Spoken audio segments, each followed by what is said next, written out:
Has your heart ever swelled with an almost unbearable sense of pride, a feeling that your team, your beloved San Francisco 49ers, has just pulled off something truly extraordinary, something that defies all expectations and leaves the rest of the league scratching their heads in disbelief? What if I told you we didn't just draft a player? We unearthed a diamond, a hidden gem whose potential is so vast, so profound, it could reshape our defensive future for years to come. And on that note, as a fan, which 49ers player has ever made you absolutely want to run through a wall for him? That kind of player who makes you scream at your TV, maybe even get the neighbor's dogs barking from inside your own living room? Or have your significant other consider leaving the house on game days because your passion is just that intense? For me, legends like Patrick Willis immediately spring to mind. More recently, Christian McCaffrey embodies that spirit. Bryant Young, Frank Gore, those are the types of players who ignite that fire, who make you absolutely over the moon every single time they make an impact play. Let me know who that player is for you in the comments, because I am so incredibly fired up about the player we're going to be talking about today. Before we dive headfirst into this electrifying revelation, if you live and breathe 49ers football, if you're a true member of the faithful, then now is the time to join our ever-growing community. Hit that subscribe button, become part of this passionate family, and help us continue to bring you the most insightful and exhilarating 49ers content. Share this video with every Niner fan you know, because this story is one that demands to be heard, to be celebrated, to be dissected. A quick shout-out is in order to Zeke, who has been absolutely exploding in our comment section, leaving so many fantastic and insightful points. He recently commented, "I love that Brock explained that to him the right way, talking about him talking to Ricky Pearsall. Like, you were open but not in the time, man. It's all right. We'll get there. Brock is special, and I really feel like he's going to have a really, really good year." Zeke, if I'm saying your name correctly, I am 100% with you, man. Your takes are fantastic, and we truly appreciate you for constantly engaging with our videos. Now, let's talk about a player I believe every single one of you needs to be watching out for, CJ West. I know we've discussed him before, and I'm certainly not the only one singing his praises, but I do have some fresh insights, some new layers to this story that I believe will make you feel even better, even more ecstatic about this particular draft pick. According to Matt Barrows, we're going to start calling him what he truly is, a draft steal. I haven't used that term for him yet, but after everything I've seen and heard, it's the only fitting description. We have something profoundly special in CJ West. He might just be one of those players for me who, just by listening to him, makes me want to run through a wall. I cannot wait to witness the impact plays he's going to make for the San Francisco 49ers, because I'm definitely going to be absolutely over the moon when he does. Let's start with some audio clips from his recent media availability. He spoke yesterday, and he offered some truly fascinating perspectives. I won't play the entire thing, just a few quick snippets that perfectly encapsulate his unique approach to the game. First, let's listen to CJ West talking about watching Nick Bosa during practice. When asked about picking up insights from an edge rusher like Bosa, despite being an interior guy, West stated, "Oh man, every time Bosa goes, I watch every single rep. I watch every step he takes, how deliberate he is with his hands, how deliberate he is with his first steps. I watch it all because he's a great player, and one day I want to be a great player and make a name for myself in the league. So, I take every little thing, even though we play different positions. Some of the stuff does translate, how quick you may shoot your hands or how violent that first step has to be, you gaining ground on your second step as well. So, talking to him, he's been helping me with that and just really focusing on me getting off the ball every single rep." When asked if he goes to Bosa or if Bosa comes to him, West replied, "Honestly, it's both. It was one practice where he was watching me get off, and he's like, hey, just keep doing that every single rep and translate that to team as well. Because, team, a lot of the things are thrown in. You got the play. You got what formation offense does. But if you just focus on getting off the ball, you'll be okay." That's CJ West, talking about how he watches every single rep. He goes out of his way to repeat himself to make sure you understand he's talking about every single rep.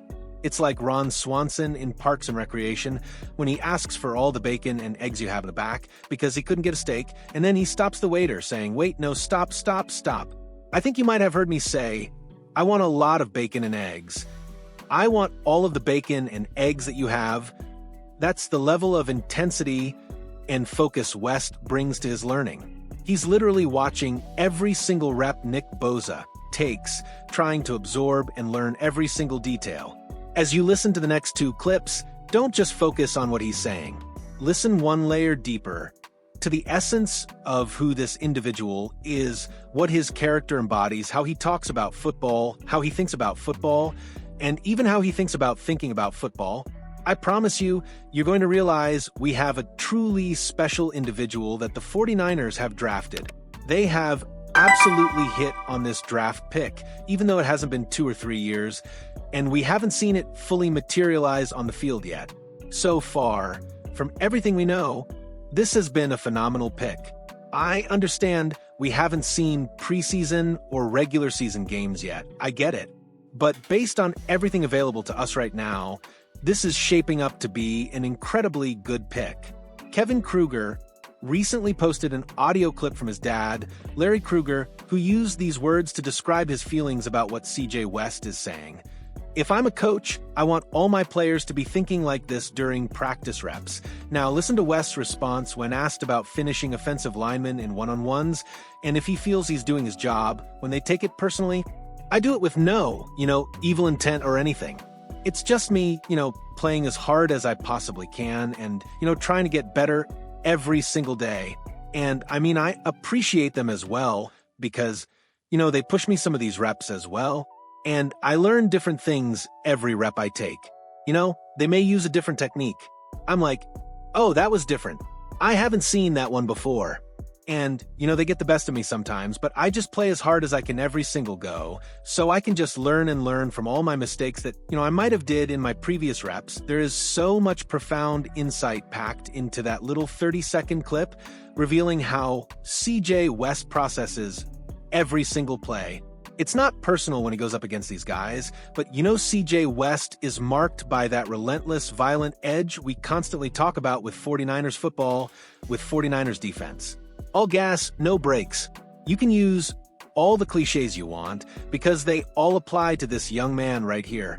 But even in all of that, he's talking about it with a smile on his face, expressing how much he loves doing this and how intensely he loves to focus on it.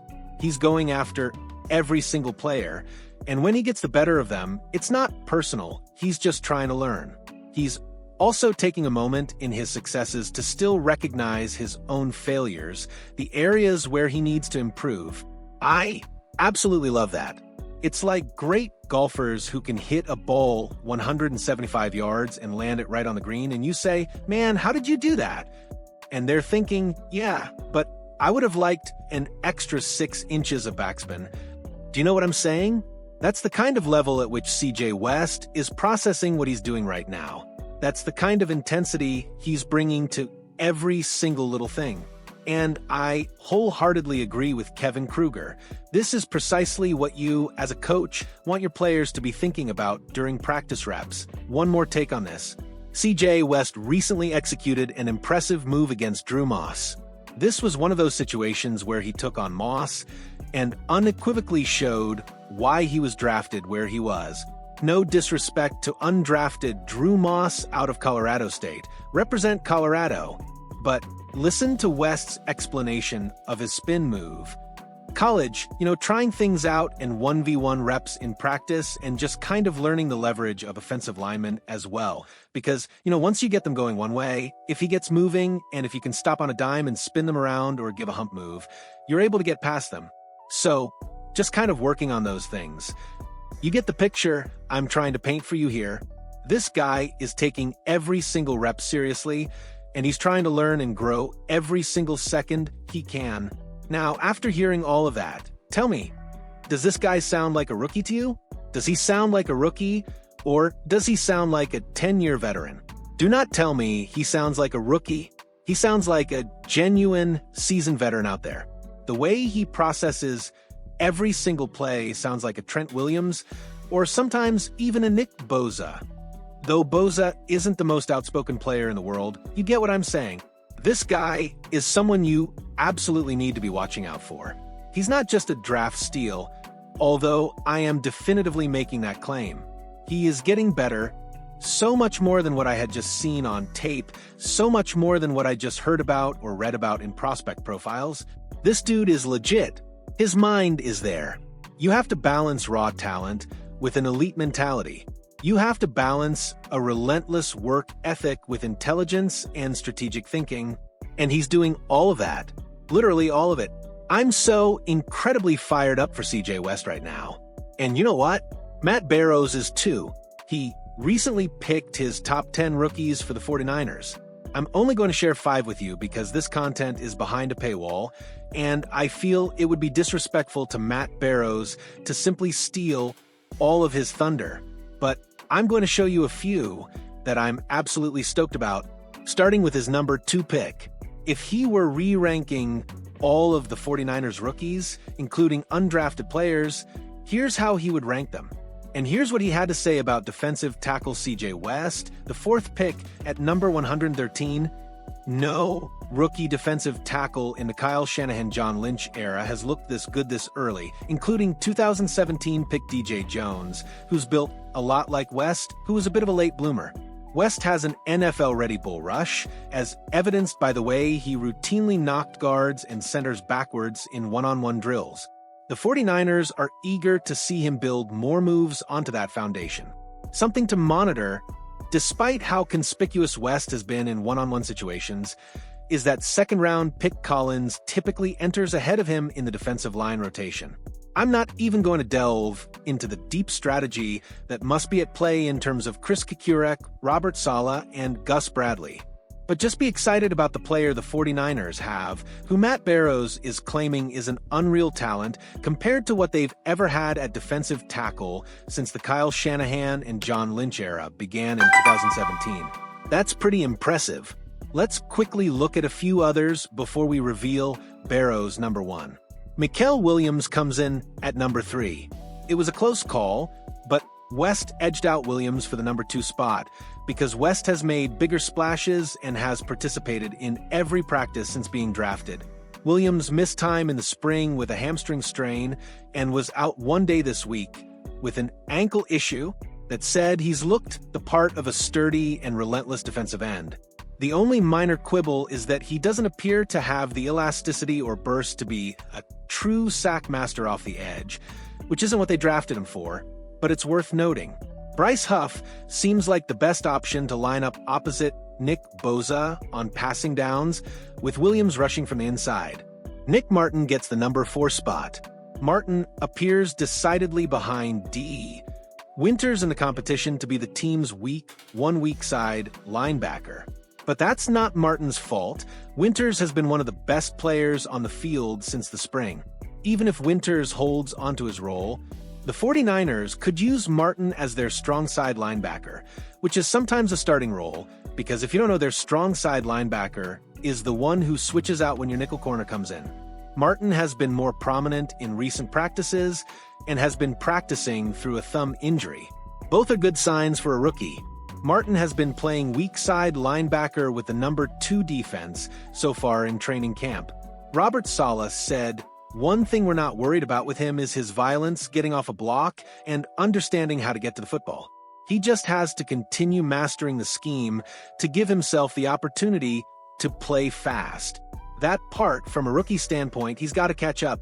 But at the same time, when he's in a position where he's comfortable with the play call and comfortable with what he sees pre-snap, you see everything that we drafted, and that stuff is pretty good." So, yes, definitely high on Nick Martin. Jordan Watkins is at number 5. The 4th-rounder's teammates keep praising his maturity and mental sharpness. As it stands, Watkins is in a position to be the 49ers' number 3 or 4 wide receiver and perhaps serve as the team's primary punt returner. He missed Friday's practice with an undisclosed injury but was back Saturday. He ought to get a lot of snaps in the preseason games, which begins Saturday against the Denver Broncos. Finally, the number 1 player on Matt Barrow's re-ranking of the 49ers defensive picks, Upton Stout, the 3rd-round draft pick, at number 100. Obviously, the reason Stout isn't drafted as highly as some of these other guys is because of his size. But here's what Matt Barrows has to say about him.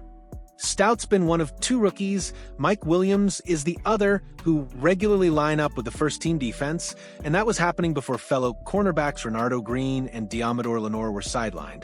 Furthermore, the little cornerback has been just as visible with pads on as without. He's quick, aggressive, and is in the middle of every gang tackle scrum. He's the odds-on favorite to be the 49ers nickel on September 7th in Seattle. Don't fall asleep on his size. Defensive coordinator Robert Saleh said the other day, the guy plays way bigger than he is and way bigger than he looks. He's got a violence to him. He's got a violence to his demeanor. That's a quote I've been holding on to, waiting for the perfect moment to use, and it naturally emerged when Matt Barrows included it in an article. All of that being said, let's circle back to CJ West. We've been talking about him throughout this episode, and he's been compared in many respects to DJ Jones. Well, that is not news to CJ West. He's been compared to DJ Jones before, and there's actually a bit of a connection there. West explained, I watched a lot of tape on him back when I was in college as well, because when you're a college player, you kind of look to see who you fit as who you look like in the NFL, what kind of role you might play. And watching games, I was like, wow, I look a lot like that guy. We have the same frame, same height, arm length, and different things. We kind of have the same play style. So I was watching him in college, and then when I got drafted here, I was like, oh man, I really got to deep dive into it because he was really successful in this scheme under Chris Kukurak. He did really well. West would love to pull Jones aside for a chat to pick his brain, but only if the opportunity naturally presents itself. Because again, CJ West has such an incredibly grounded and focused head on his shoulders. He's not going into practice thinking about that. He's thinking about his own development. Can you believe this kid? This is a rookie, folks. West stated, that would be awesome to have a chat with him, but my main focus is just getting better during practice. If we have time to do that, that'd be great to learn from some of the vets throughout the league. But my main focus, he repeats himself. Notice, my main focus is getting better every single day and how I can help prepare myself for the team and the season. This is the guy I'm talking about, you guys. CJ West. Even if the immediate production isn't there right away, there's no doubt in my mind, if this guy stays healthy, knock on wood, he is going to be a standout player in the National Football League, and your team, the San Francisco 49ers, drafted him. So, I am absolutely beside myself. I'm fired up about this guy. I love his mentality. I love his attitude. This kind of humble, I need to keep learning attitude is so incredibly valuable in the NFL. We've seen it with guys like Brock Purdy. We've seen it with countless players over the years. Having that profound humility to say, I'm not there yet, and then consistently putting in the work to keep improving and keep growing. We see it with Nick Bosa as well. No matter how dominant a season Nick Bosa has, he still believes he has to keep improving, keep growing, and keep grinding. And I absolutely love that about CJ West. I'm so excited to see this guy get some reps against other teams. I am truly pumped to get into the regular season and witness what this guy can do, because I genuinely believe we have something truly special in this young man. So, let me know in the comments what you think about it. You don't have to agree with me, of course. You can absolutely disagree. As always, let me know where you stand on this. We are just 6 days away from the Denver Broncos coming to town, from actually seeing our Niners play in Levi's Stadium. That is going to be incredibly exciting, and I absolutely cannot wait for it. I appreciate you all, and I truly hope you're having a fantastic weekend.